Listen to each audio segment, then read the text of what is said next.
Welcome to the Alpha Girl Confidence Podcast, where we are empowering youth female athletes to play and live confidently. My name is Shay Haddo, and each week I will bring you new episodes to teach you the strategies and tools that you need in order to live a confident, empowered life both on and off the playing field. Hey guys, welcome back to the show. So on today's episode, we have a very special guest, Danielle Gray. Danielle is a multi-passionate entrepreneur, fitness model, speaker, and the founder of Train Like A Gymnast. She's also a certified personal trainer with specialties in bodyweight training, nutrition, women fitness, youth exercise, kettlebells, and pre- and postnatal exercise. She was also a former junior Olympic gymnast, judge, and coach. Danielle is passionate about helping people to become forever athletes. She's passionate about mental health, which is what we get into in today's conversation. So in this episode, we dive deep into what a forever athlete is, the importance of movement even when you're done playing your sport. And we also go really, really deep into mental health, where Danielle shares her story of her depression as a teenager and also quite recently. So this is going to be a powerful episode for parents and for players. So make sure you tune in, take notes, and enjoy the episode. Hey, Danielle, what's up? And welcome to the podcast. Excited to have you on. Yeah, thank you for having me. I'm excited for what we talk about. Yes, I know. I am too. So before we get into it, I want to kind of know and share with the audience a little bit about you. I know you have a very athletic background as well. It's obviously what you do now. So get into your background and what it is that you do now. Right. So I have been a gymnast my whole life. I started when I was 4.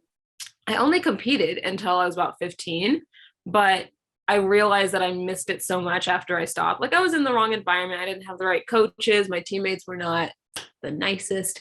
But once I left, I was just left with, oh, I miss gymnastics so much. Like, I have passion for the sport, but I just wasn't in the right place. So I dabbled in like acting and musical theater and dance and everything until college. When I went to USC, I just stayed like in physical education classes because I knew if I didn't have it in my schedule, I wouldn't do it. Right. So because when you leave a sport, you're like, oh, nobody's telling me to do anything. Right. So Right. yeah, so the accountability was tough. So I planned it in. And then my friend actually took me to a pole class. She ended up not liking it, and then I loved it. So that was a nice little transition, and being able to still use gymnastics with what I'm doing now, and not going back and training with 11-year-olds. But because I had that process or that experience of, oh, if I do want to do like gymnastic stuff again, I'm working out with kids. Right. And I wish that more gyms had adult classes, and there are some that do, but part of what Train Like a Gymnast, my company, is really, I guess, focused on is showing people that you can be a forever athlete. Like, just because you're 18 or 21 doesn't mean you have to stop the sport that you grew up with, and you can continue to train in the ways that you're familiar with because you loved that and you know how to do it, and you just adapt. And maybe you're not doing the same level of stuff that you were doing, but you're still doing the basic conditioning and stretching and drills just to keep your fitness up and stay moving and mobile for the rest of your life. Yeah, I love that you mentioned like that. This thing really popped out at me because it's something that a lot of the girls listening struggle with. And that's like your environment and your sport and your teammates and everything. Like, I would say most of like when we have our coaching calls, a lot of what they struggle with is like, dealing with teammates or friends and that kind of like not really positive environments. So for you, what was that environment like for you? And I don't know, advice you have for girls that are currently in team environments that aren't so great. Yeah, I actually haven't talked about this on any podcast before. Awesome. Good. You get the exclusive. I was the one who didn't really try that much, and I kind of like coasted on my talent until it got really hard. And I wish I had gotten into a place that was able to coach me the way I needed to be coached to try hard, because I'm a crazy hard worker like now, and that's how my business has kind of grown. But my environment there was, I guess gymnastics, it's kind of coming out now, the abuse and all of that. Yeah. But I thankfully was not like sexually abused or physically abused. There's a lot of emotional and mental abuse from coaches. Like, if you keep crying, I'm gonna take you out of this meet. Oh, you'll never get this skill, or you'll never compete in college if you act like that. And then like at team sleepovers or stuff with my teammates, like there was one time, I guess I fell asleep first, which don't do. Right. But they drew like all over my face and then took pictures of me on my digital camera back in the day. And then when my mom came to pick me up in the morning, obviously just like ripped everyone a new one. But it's just like, that's not what you do. And one of my best friends, like, cause I did have one really close friend on the team, she didn't do anything to stop them, you know? Mm-hmm. And it's just those kinds of things. A lot of times for preteen or teenage girls, it's like, it happens, but it shouldn't happen. Right. And I see so much now with actually a girl that I used to coach, and watching her grow up, and you go to a different gym, they're all cheering for each other. It's almost like a college team. Yeah. In like teenage years. It's crazy to see. So I love how it's starting to change, but those things obviously are still there. And the advice I would give to girls who are in that environment is just realize that it's just a snapshot in time. It's literally a moment in time, because now looking back, those girls or those teammates are the only people who understand that experience that I went through. Yeah. So I'll still talk to those girls that did that stuff to me occasionally, and you know, who weren't the nicest, because it's like, oh my gosh, you're my old teammate once you get out in the big world. But when you are, that is your world, and you are not kind of exposed to different countries, different cultures, travel, different teammates, you really think that's it. So I just want everybody listening who is kind of in that or doesn't like their teammates or their coaches to realize you have to have the right coach, so you can go around, you can experiment with that, and then your teammates will shift over time, and these girls will ultimately end up being like an anchor for you in the future. I love that. Yeah. So is that a big reason why you left the sport, or like, you know, you said you quit at what, 15? Is that a big reason why you did that? Yeah. So I was starting to experience burnout around that time. I was training. Me too. It's like, do I want to have a social life? Do I want to have friends? Like those kinds of questions. But it was also just getting to the point where gymnastics practice was starting to feel like a job or a chore. It was not fun, but that was what was so hard for me to comprehend and process, because I love gymnastics. But I was like, why am I dreading going? It was because I didn't like, you know, the coaches and the environment. I didn't feel like I was progressing. I wasn't really excited to try to work towards stuff, because a lot of times they kind of made us be safe rather than train above our level so that we could be good and like be better. Right. It was like, you are here, you train these things. And we didn't have a pit, so we couldn't really go for stuff. We had like the balls to do it. So, right. It was very, it was a very interesting time. And I guess what ultimately made me decide to leave was because of that burnout. My coach at the time was like, okay, why don't you take 2 weeks off, kind of just experience that like free time and regroup and everything, and then come back and see how you feel. So at the end of the 2 weeks, I realized, okay, I want to come back. I remember I was standing in my room by my door on the phone with my coach, and I said, I want to come back. And she said, I don't think you should. Really? And then wow. That was it. Why? Do you know why? I think she just, maybe I had said something, and she at the time was like, oh, it doesn't sound like, you know, her heart's really in it. So maybe like I'm giving her the idea that but I was just like, what? I just said I want to come back. So like, respect that I want to come back. And so yeah, she said, I don't think you should. And so I had like my last night at gym, and you know, they kind of treated it as an open gym, and everybody signed my shirt. I still have that shirt with everybody's you know, signatures. And again, this coach who told me, I don't think you should, like, I talk to her every now and then. We're Facebook friends, and I'm like, happy birthday and stuff. It's because I understand now, as I'm older, she was going through her own stuff too, that was causing her to be the coach that she was. And I absolutely understand that everybody, our parents, our coaches, ourselves, we're doing the best that we can with the knowledge, experience, and tools that we have at that moment in time. So if I were me now as a 15-year-old, oh my gosh, I would be in such a different place, but I'm not. And I wasn't. Right. So I can't judge myself for that. And all you can do is realize, okay, even though I don't like my coach, maybe they don't know how to coach differently, but that's not your responsibility to teach them or tell them. They need to take it upon themselves to be like, why are my girls not performing at the level that I want them to? How can I become a better coach?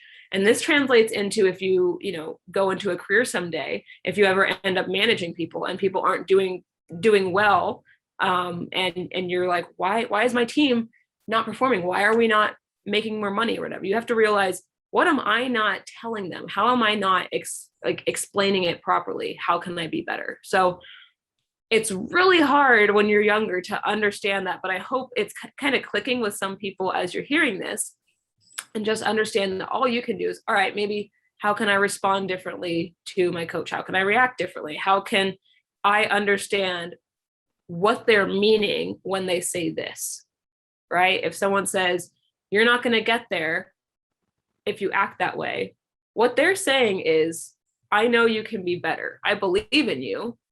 And I know you can do better if you change your attitude, but that's not how it came across. And so you just have to get real strategic and really curious about yourself and others. I love how you ended with that, like getting really curious about yourself. And also, like, you said a lot of good things there, but I guess the one takeaway I would want the listeners to get is how you said, everyone's doing the best they can with what they know now, right? Like, obviously it's easy to sit there and regret decisions and regret what we did or what we didn't do. But at the time, it's like, you did the best with what you knew. Your coach did the best that she knew. And so I think that's really important, like looking back and realizing that, like, you're doing the best you can now. And eventually you're going to look back on it and say, I wish I did it differently, but you couldn't have done it differently because you didn't, and you didn't know any better. Right. Yeah. So I really love that. And then I want to get into what you talk about, the forever athlete. And I know that's a big part of, what your work is now. So first of all, what is a forever athlete? Like, what does that mean to you? To me, forever athlete truly means that you are constantly moving. You are constantly, whatever that identity is, you are always a gymnast. You are always a soccer player. You are always a basketball player. You're always a swimmer, right? Just because you're not in an organized sport after a certain age, or you leave a team or you retire, doesn't mean that you're no longer that anymore. And a forever athlete, in my mind, is when gyms were more open before COVID. I had a classmate at my gymnastics gym, and she was 77. Wow, that's awesome. She was over there working on her splits and doing handstands against the stall bars and like working on her hangs. Like, that's what I picture. And she's not competing, but there were some 50-year-olds in my class who were doing competitions. Like, you don't have to compete, but you just always are enjoying that movement or what you did as, a competitive athlete. So whatever sport you're in right now, don't think, oh, okay, when I want to get a college scholarship, and then once college is over, like, I'm done, I'm not going to do it anymore. Sure, burnout happens, but there will be a period when you recover, and then that is still part of your identity, and you miss it and you want to do it. So what I like to, especially when I work with people who are kind of young adults and they're not like 10 years out of a sport, is get them thinking about what next. Yeah. How can you stay in shape? Because when I retired from gymnastics, I gained like 15 pounds right away. Yeah. Like, oh, I guess this is just what happens when you leave a sport. And I accepted it, but it doesn't have to be like that. And I know so many people who were in my program that competed in college, and like, I looked up to them, and now they have like 50 to 100 pounds on top of that, and they cannot do what they used to do. Yeah. That they could if they just maintained, right? Right. all about maintenance. And I really want everybody listening, or anybody who tries to train like a gymnast or train like a swimmer, whatever it is, Yeah. to just maintain. And it's maybe you're not working towards a competition, maybe you're not working towards a certain skill or something, but you are just doing the strength and the conditioning, like for volleyball players, just doing, throws against a wall, just still doing that stuff, the stuff that you did in warm up and cool down. That's still movement. That's still going to bring you joy forever. Ideally, I want you guys to be doing that for the rest of forever. Well, yeah. And that's so interesting because it is, I feel like when you're in a sport, you're like, oh, I'm just going to move for my sport. I'm just training for my sport. But then when we're done, playing our sport, in an organized way, it's like, we forget how important movement is just to like live like a life that you love and like do the things that you want to do. So I love how it's like, you are a forever athlete. Like if you move, you're an athlete. And I actually just had a conversation with a girl who got hurt, and her mom was like, she doesn't see herself as an athlete anymore. So like for injury too, I think that's really important. Like, even if you can't physically do your sport or do it in an organized way, like you're always an athlete as long as you're moving. So I love that. Yeah, I totally agree with that. And like in gymnastics, and I don't know if it's like this in other sports, but I had a teammate who broke her ankle. She still came to practice and just did bars. She did body strength, she did core, and that was her 3.5 hours. Like she just focused on what she could do. And she was the only one from our entire gym who ended up going to college for gymnastics. Like you have to have that kind of strategic thinking and willfulness to be able to do it. Right. Yeah. And even when you are injured, you're just an injured athlete. And then you get uninjured, or, you focus on what you can do. And depending on what your injury is, sure, certain things may take you out of that. But I know there is still stuff that you can do, or you switch sports. Right. Mm-hmm. So if you're, I don't know, if you are, I'm trying to think of an example. If you do something to your back, right, and you can't do like gymnastics and tumbling and impact stuff, maybe you go to swimming and you learn how to do that, but you're still an athlete. You're just doing a different type of movement. Yes. So let's say that there's, we have, college players listening to this who are going to possibly be done with their sport in a few years, high school players that are not playing past high school, even parents, right? Like a lot of parents that have kids, like they used to be, no, I shouldn't say used to be, right? But they used to play a sport when they were young as well. And so how can those people become a forever athlete? Right. So that's great, because also with Train Like a Gymnast, we have a kids portion, but then we also have a main portion. So if like there is a parent who's watching their kid in gymnastics and they're just like, oh, I used to be able to do that, or I want to do that. Mom, do a cartwheel with me. Like those things are absolutely possible. Everybody starts somewhere, right? So just because you see someone doing something that you're not able to do yet, this is what I say to so many people, right? You see Simone Biles, granted, like she's not human, but she also is human. Simone Biles doing whatever it is on floor, like a Biles, okay? She is human. You are human, which means if you trained for that skill or to be able to do that, you have the potential and the capability to be able to do that. Right. To learn the techniques, to learn the just like this pull will give an extra half twist. Like you realize that if you are a human and if you're a human, you can do all of these different things. You're trained that way. You just have to start somewhere, and you realize, okay, all right, maybe I start with learning forward rolls with straight legs. Like maybe that's a new challenge. Maybe I try to point my toes in a cartwheel. All right. Maybe, you are learning what your 3-year-old is learning, but that's not embarrassing. Like when I do workshops with people, like 1-day workshops or retreats, and I'm physically like in person with people and spotting them, I can teach people a backflip in a day. Wow. I need to come. Yeah. Like I taught a non-gymnast, former football player, 6'4" guy. What? Backflip on grass only with no other equipment in Hawaii in one day. And by the end of the day, he had it by himself. Wow, that's awesome. It's so possible. And women can Yeah. do it too. I teach you guys the technique of how to do it, how you jump, how you tuck, where you need to look and what it feels like. And I spot you. So you are able to do those things. And I love when I'm able to show people that. And then they think, whoa, if I can learn that in a day, what else is possible? Yes. And there comes the curiosity where you get to be better and you're working towards something and you have goals again. Yeah. Well, I love that because, and you said this earlier, but it's like, it's not just about being, physically healthy and that kind of stuff. Like that's a huge part of it, obviously. But you said the word joy earlier, and it's like, it's about having joy and like loving what you're doing and having the hobbies and like all of those things. Because if we're speaking for parents, to be honest, right? Like a lot of the time parents' lives are their kids' lives. And so it's like, how cool would it be to be able to do those things with your kid, whether your kid's a gymnast or a soccer player, and be able to like train with your kid, like just that could like really not only help you personally, but like help the relationship too. Exactly. I love that. It's bonding. It's quality time. It's good for you. It creates shared experience.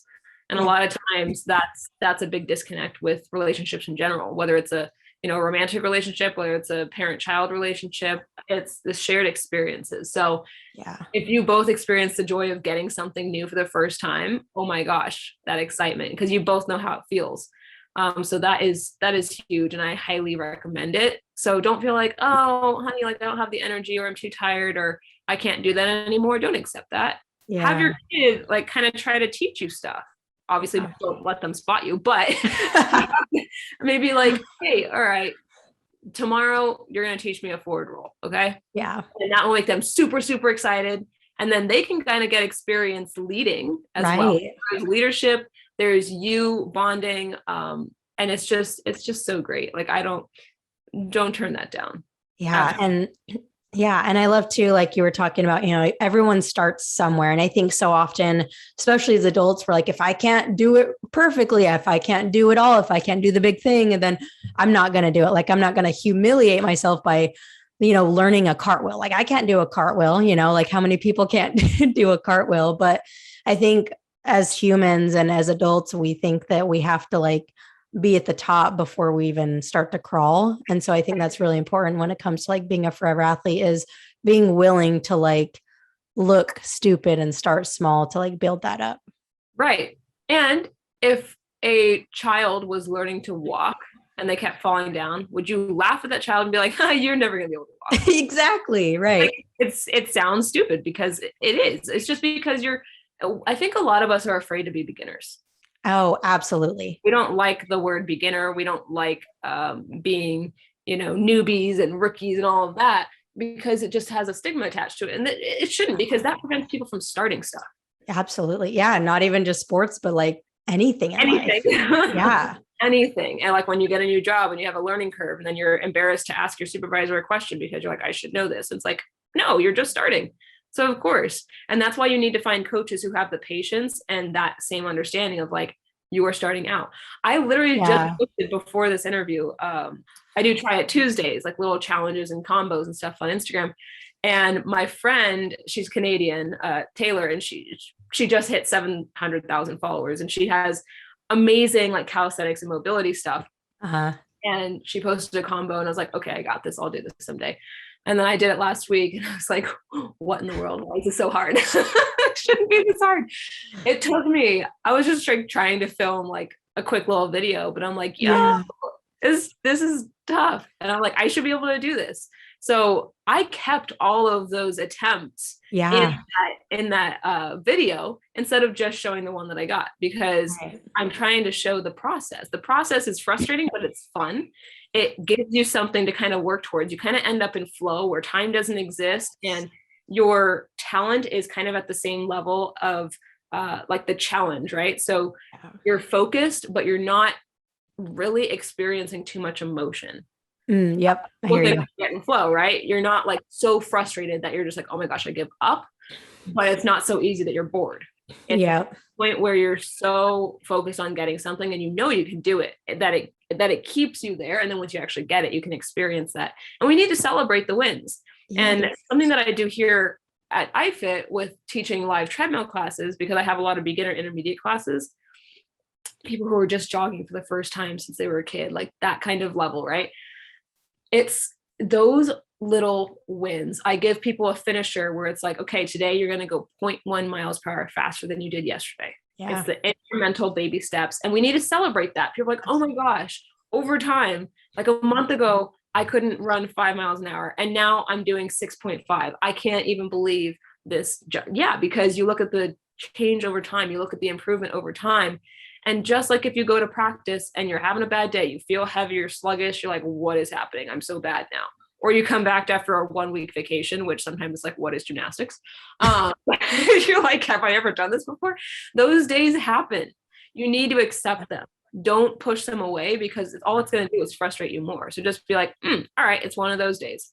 So we're going to survive. We're going to get through it. And then tomorrow's a new day. We'll get back to it. Yeah. And also like not judging yourself. Cause like, look at the kid example, right? When a baby's learning how to walk, when they fall, they don't sit there and think, oh, I suck, I'm never going to try this. There's no judgment. They get back up and they keep trying and they keep trying. Yeah. Like we need to adopt more of a baby mindset in that sense, that like, when you fall, don't judge yourself, keep going, don't give up. Like how much can we learn from that? Like so much. So I love that. It's just like, keep going, no judgment, like be a beginner again, because when you actually can accept the not so good parts of it, like it can actually be really fun. Yeah, absolutely. And kind of with that baby mindset or that example, a lot of our behavior is learned, right? So yeah. if this part is kind of sticking out to you, I want you to think, well, where did I learn that behavior? Like, did my parents get mad at me when I didn't do, perfect on a test? Did my coach make fun of me? Did I get humiliated by my teammates, by my classmates, whatever? So that's where the curiosity comes back in. Where did you learn that behavior? Have you always been that way? Can you go back to a point in time, maybe when you were like 5 years old, where you were just authentically you? And sometimes this process, when I do, like personal development coaching, can get people very emotional. Yeah. It's hard sometimes. It's hard to look at yourself. I just gave, I think she's like 78, 79, one of my old clients, this little challenge to look in the mirror and like look into your own eyes for 5 minutes and just stare at yourself for 5 minutes and kind of have a little meditation, but look at yourself and truly see yourself, because we avoid it a lot of times. You might end up crying, you might end up laughing, but just become aware of what emotions come up. And you might learn a lot about yourself. And then when you think back to when you were a child, right? Yeah. When did that joy disappear? For a lot of us, it does kind of like fizzle out, and it's sad, but you can't avoid those feelings. You need to go through it, and you need to feel it. It's the only way to create change or to get it back. You have to feel that loss and mourn that loss to then kind of have again. When we put stuff away, it keeps resurfacing in new ways, and as trauma, as frustration, as oh my gosh, I thought I dealt with this already, why is this coming back? So I really challenge every single one of you, even if you're only in high school or college, think back to when you just played outside and you didn't need a jacket. I think about that. I'm like, why did I need a jacket? I'm like always cold now. But because you were moving, you were playing, you were doing stuff, you were in the moment, like those kinds of things. Or I just always left my jacket on the playground and whatever. Either one. Yeah. But get curious, start to think about that. How can you bring those little bits of yourself back in? I love that. Like, how can you bring your little kid out again? We all need to bring more of our kid out, right? Like, I think, yes, you have something, go. I would say another thing. This, I should actually put this in my app. I haven't. Oh yeah. Okay. This one's a good one. Yes. It's inner child meditation. Oh, cool. And we can kind of do like a little mini one right here, but picture yourself walking through a park, and there's like a hill at the top of the park, and with one tree and a bench, and you start to walk towards it, and you notice that there's someone sitting there, and you go up to ask if you could sit next to them, and you realize it's a kid by themselves. You look around and you're like, where's the parent, right? But you just want to kind of overlook the city or whatever. And you sit down and then you look to the side and you realize that it's your inner child. It's you as a kid. Yeah. Right. But now there's no talking. You're just communicating by feeling, by emotion, by thought. And what is this child feeling? What does this child need to hear? Mm-hmm. And what do you tell this child, or like, what do you help them feel? Right. So if you are picturing yourself as a 4-year-old, or you're picturing yourself as a 9-year-old, whatever age it is, everyone's different. But what is the one thing that you need to tell them at that point? Yeah. You say with that. And you realize that that came from you, that's inside.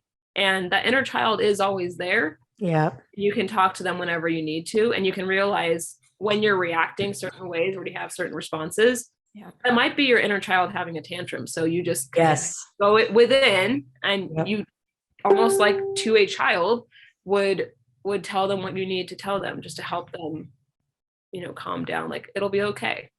Oh, I love it. Like, I love this stuff so much, and actually segues into what I want to talk about too, which was mental health. And you kind of mentioned this, but like saying that we need to feel our emotions and we need to not cover them up. And I think that's a big part of, mental health is we've been conditioned to not feel pain and to hide our emotions and to bury things.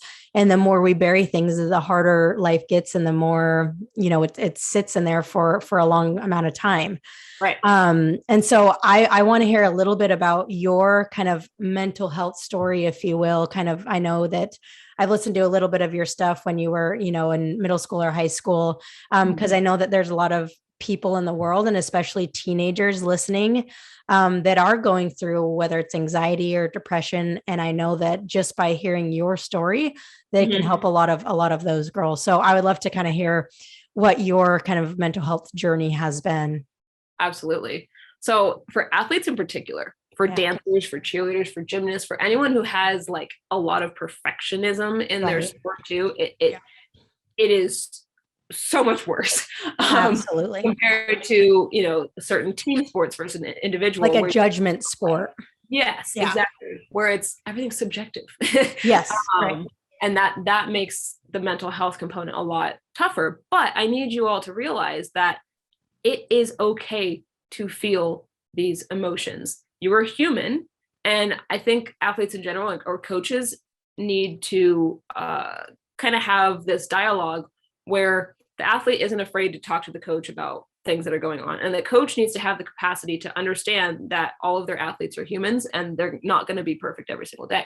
Right. So first off, becoming aware and accepting that you have those emotions is fine.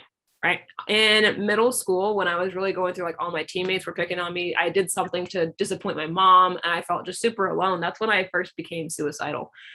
And I started self-harming. And I remember I called my cousin, I guess, because he had experienced anxiety and depression himself, and he was able to kind of talk me out of it. And he is now a licensed marriage and family therapist. Nice. But it kind of went in waves, like I would have a really down time and then I'd be good. And this continued even up until a few months ago. Yeah. Honestly, I was probably at the worst point in my life in September of this year. Mm-hmm. I had plans, like, not just like I was suicidal ideation, like I was ready to go. And I had already started thinking about, like, okay, all right, who's going to get my cat? How do I sell all of my things? How do I make this as easy as possible? Right. Yeah. And I had just finished coaching a retreat, and I'm like, that's part of, on top of it, is like, you are helping people through this stuff and you're feeling this yourself. You're an imposter, but all right. Come up. But that's what actually helps me relate to them, is because I understand. Absolutely. I'm ahead because I've done the work. I have even more tools to kind of teach other people. But I think that gives me a different perspective and also an advantage to someone who's trying to teach people who's never experienced it. I think I agree. It's really hard to, I don't know, it's like a coach who's never done. Well, it's like right now it's like, and I'm the same way when I teach my girls about anxiety. I still have anxiety. It's like we're working through it with our people. We're not like up here, you're like pretending to be on a pedestal and, telling them how to do it. Like we're doing it together kind of thing. I think people like that more so now because, I mean, obviously it's not like going to a trainer and be like, hey, I need to lose 20 pounds. And the trainer's like, yeah, me too. Right. But it's like they're ahead of you and you're, that's all you need to be. It's like you can teach guitar even if you're like one class ahead of someone. It's possible. But when I was getting out of this in September in particular, I was listening to a bunch of meditations on Insight Timer. I was kind of trying to draw, I'm a terrible artist, but I was trying to draw what it felt like. And I ultimately ended with this tattoo, which I never thought I'd ever get a tattoo ever because I changed my mind, but I need to have permanence for this one. It's an avocado. Mm-hmm. And the avocado signifies holding my darkness and my light. Oh gosh. So, yeah. So it's okay that I have those dark negative thoughts and feelings, but what depression was kind of clouding, right? Depression is a liar. So it's this like big dark monster that was like consuming me while all of the light and all of my friends were over there like, come on. And it was just like pulling me back into this darkness. The simple avocado meaning of, holding the darkness and the light is flipping that. So having so much light, having so much love, and giving that dark monster a hug. I love that. Oh my gosh. I have chills right now. Yeah. I was like, okay, that's worth permanence because I did on this side, which is where I self-harm too. So it's not like just, oh, remember this, because when you are in that depression or that pit where you feel like there is no way out, no one else understands you can't call anyone because they're going to try and fix it, you can't call anyone because they're not going to understand, you also want to be alone, you don't want to talk to anyone but you want someone there, it's a weird right. And because this became so permanent on me, it's going to remind me like, you've been here before. Yep. Right? And you got out of it. And honestly, the month after I got out of it, I had I think it was a $15,000 or an $18,000 month. I was working. Yes. I've never had that before. Awesome. So this is really signifying like once I told my story. Yeah. So many people were like, oh my gosh, I relate. I want to learn more. Thank you for being vulnerable. This is helping so many people. And it's like, the more you talk about it, the smaller it gets. So absolutely. It's less scary. Yeah. You turn it into an avocado pit that you can hold in your hand and you're surrounding it with that love. So I love that. Oh my gosh. There's so many things like that. I want to, first of all, thank you for sharing that and being vulnerable. I know that the first time you told that story was probably really difficult. I was scared. Yeah. My mom even told me, I was like, Danny, shut up. Yeah. I mean, it's like, but it's so important because when I was a kid, I went through a lot of anxiety and like, I just totally suffered alone. I didn't tell anybody. I was ashamed. I was embarrassed. And there's still some shame that I think that I'm still working through as it relates to that.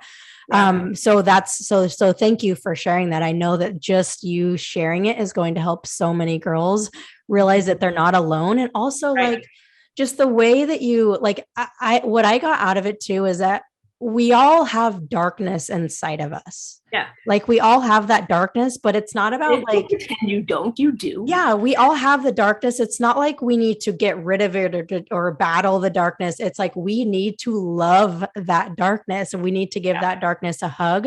Yeah. And so the avocado, I've never heard of that before, but that's seriously magic. I love that so much. Yeah. When I tried to draw it originally, it looked like I was trying to go for like a Wall-E character, kind of like a big fluffy thing. But like I said, I'm a terrible artist. It just ended up looking like a lady holding her lady parts. And I was like, that's not what I was going for. I'm going for an avocado.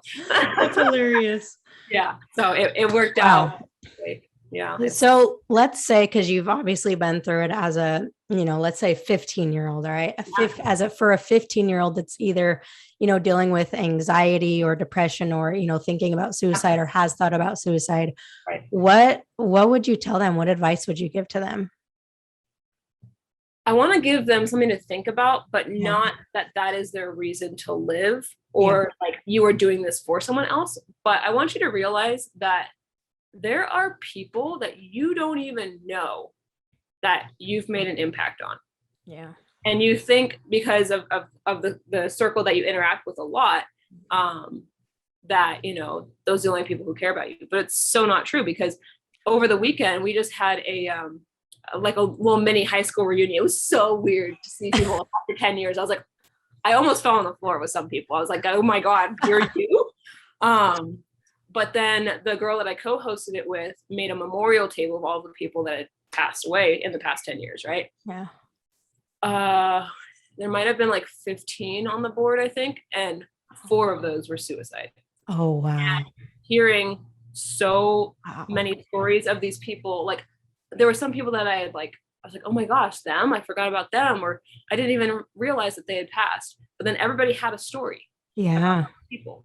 And I didn't, you know, necessarily hang out with all of these people, but I remember them, passing them in the halls, or I always thought like, oh my gosh, they had such pretty eyes, or they were always nice to me, you know. Those little things,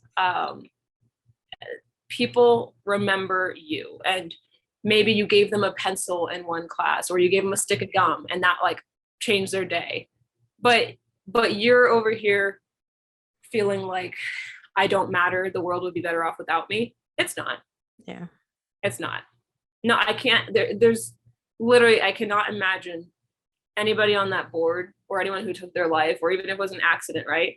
That the world is a better place without them. Like, we need them. We want them. I would have loved to have seen those people at the reunion.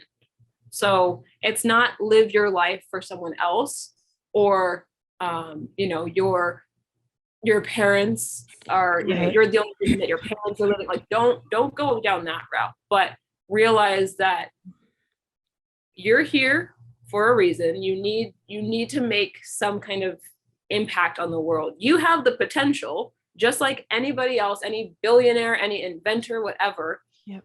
You have the ability to change millions of lives. You have the ability to share your gifts, to help yourself and help others, to have a community. You need to get in that place of, yes, I have darkness, but I also have light, and the light is so much powerful. Yep. And that's what's going to, you know, help pull me out of this, so that I can be here for others, like what I need right now. Yeah. You know? Your story is your superpower. So these experiences, like you don't shun that. You realize that every single experience you're having becomes part of your story. Like what I'm doing right now. Is Exactly. Story, right. And sure, some of it's like negative, but I didn't like that at the time. But if I just had a life of like easy breezy coasting, that'd be really boring. And nobody like, everyone's gonna be like, oh, I don't relate to that. So, okay. Yeah. It's so true. Yeah. And like, not only does that darkness, you know, and your struggles help other people, but it just makes you a stronger person as well. It gives you, you know, the resilience, and like realize that everything is temporary. The anxiety, the depression, it's temporary. You just got to shine a light on it, because the darkness cannot stay darkness with light on it.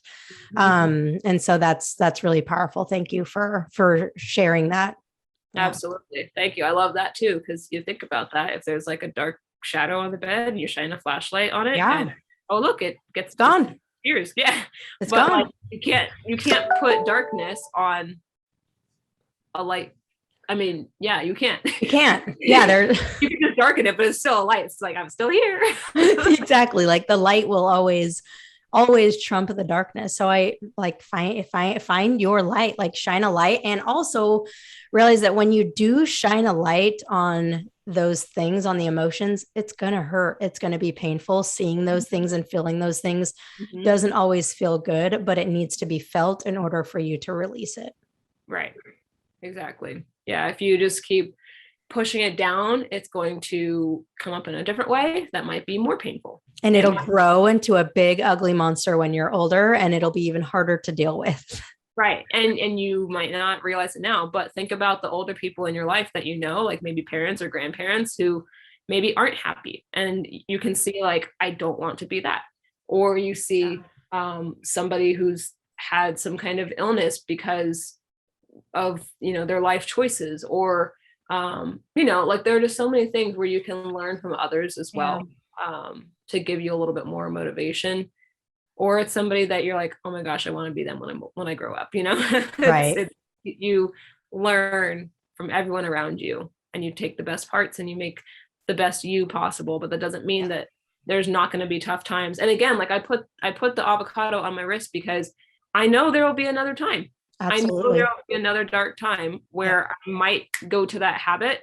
Yeah. But it's going to be there as a reminder. And I'm not saying go out and get tattoos, but I'm saying you need to work on building the tools so that the next time you can deal with it better and better and better. It's just like training and practice. It's just like training a skill or whatever.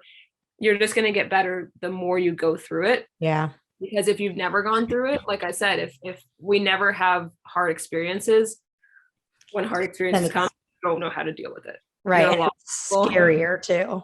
Yeah, exactly. Like, yeah, each new experience, like the next one, like, hey, I can handle this. It's a little less scary. So that's powerful too. Awesome. Always the scariest. Beautiful. So I want to kind of end with like, I'd love for you to share, what you're doing, what you're excited about. I know you have your app that is out. So I know there's probably maybe some parents, some college kids. I don't know exactly who it's for. So if you just want to kind of share about that, that'd be awesome. For sure. So my company is called Train Like a Gymnast. We have workshops, retreats, which are kind of on pause right now for COVID, but we have the app, which just came out in November. So it's still fairly new. Ooh, but it's where I'm putting like all of my energy, because my travel schedule is crazy. My fitness modeling schedule is crazy. So I want to give people a way to train with me still, where maybe it's not a Zoom, one-on-one Zoom call for like $150 a session, but it's like $14.99 a month. And you still get these follow-along workouts or all these programs that have helped people lose like 10, 20 pounds, keep it off, get stronger, get their splits. Like it's got so much in it. And I just had an idea in the shower last night. I was like, ooh, I want to make a balance program, like a little balance training, standing on one foot, which can totally cross train into, if you're a basketball player or something. Anything like we like walking, you're on one foot for a second. So that's huge. Yeah. Balance training too. So that'll be coming out, and I will just be doing like monthly challenges. And also if you sign up we got a couple of like promo things happening right now. If you sign up for the app before December 24th, you'll be entered to win a pair of Vivo Barefoot shoes. So I know, shoes that help you feel like you're barefoot. They're not cramming your foot in a shoe. And then if you sign up for the monthly membership, it's $14.99 a month after your first month, which is only $1. Oh, awesome. Wow. So $1 trial, cool. Give it a go. Very cool. And then if you decide to do like the annual, like if you were just like, I want to save even more money, the promo that's going on right now is kind of mind blowing. I don't know how my platform was doing it, but it's only $69.99 for the year, which equals like $5.83 for a month. Dang. If you say you can't afford to get in shape, you're a big fat liar. You can't afford not to. Yeah, exactly. Really. So who is this for? Oh, sorry, keep going. But who is it for too? That promo code is PB 2021 for the annual. When does it end? It ends at the end of the year, so December 31st. All right, we'll make sure this podcast gets out with enough time. Yeah. Otherwise, it's $99.99 for the year, which is also good. But awesome. Yeah. So this is for anyone who is a former athlete who always, wanted to do gymnastics or used to do gymnastics or wants to be strong and flexible, but also work on their mindset, because it's not just a fitness app. I have a mindfulness portion that gives meditations, that gives motivation and pep talks. Then, like I said, I'm going to add the balance portion in there. It'll have a T-leg kids portion. So if you have kids that maybe you can't afford gymnastics or there's not a gymnastics gym near you, but you want them to know how to use their bodies, it's a great way to work for them as well as you. If you're like, I'm not going to be able to handstand or cartwheel, I'm only teaching you certain things. All of this is in your home. Okay. So don't feel like you're flip in your home. It's personal training, but it's focused on form, flexibility, mostly body weight. It's very functional. And it's just how I train my clients. I've always trained my clients like, Okay, we're going to do like plank walkouts. Okay, we're going to do, standing on one foot, closing your eyes. Okay, we're going to do bear crawls across the floor. So you're stretching your hamstrings, but you're also putting weight on your hands. Like it's very functional in that sense. So you can do it. There's a beginner program. There's a 28-day challenge. We had people who were very overweight do this. We had people in their 60s do it. We've had college kids do it. It's basically for everyone, even though our demographic is kind of like Right. 40. That's where most people are. But yeah, it can be.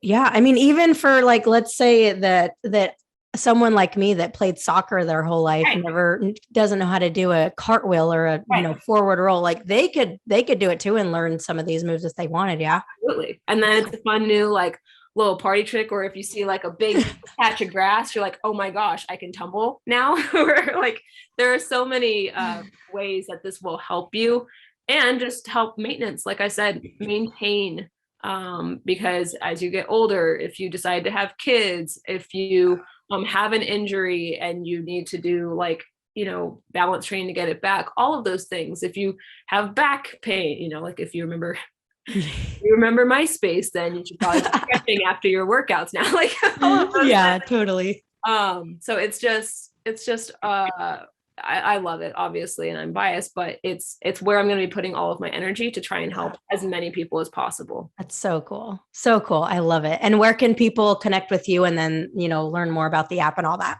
Yeah, I basically live on Instagram. My handle is Danielle Gray Fit, Gray. And then you can find Train Like a Gymnast through me. I live in my stories where I have a bunch of links. The link in my bio is how you can, go to download the app and go to the website, and make sure you get on our email list too, because that's where we give different promotions, some different tips. So yeah, I mean, if you have any questions, you can always Beautiful. Yeah, we'll link it all up, link up your social, all the codes. So we'll make sure we get that in the show notes for everybody. But Danielle, thank you so much for coming on. This conversation was, way better than I could have ever expected. And I'm so excited for people to listen. So thank you for sharing your story and just, helping me and helping other, girls and parents. And I think it's going to be very, very valuable for everyone who listens. Absolutely. Thank you for having me. Honestly, this is one of my favorite conversations. I'll blast it to the world. Yay, let's blast it. All right. Thanks again, Danielle.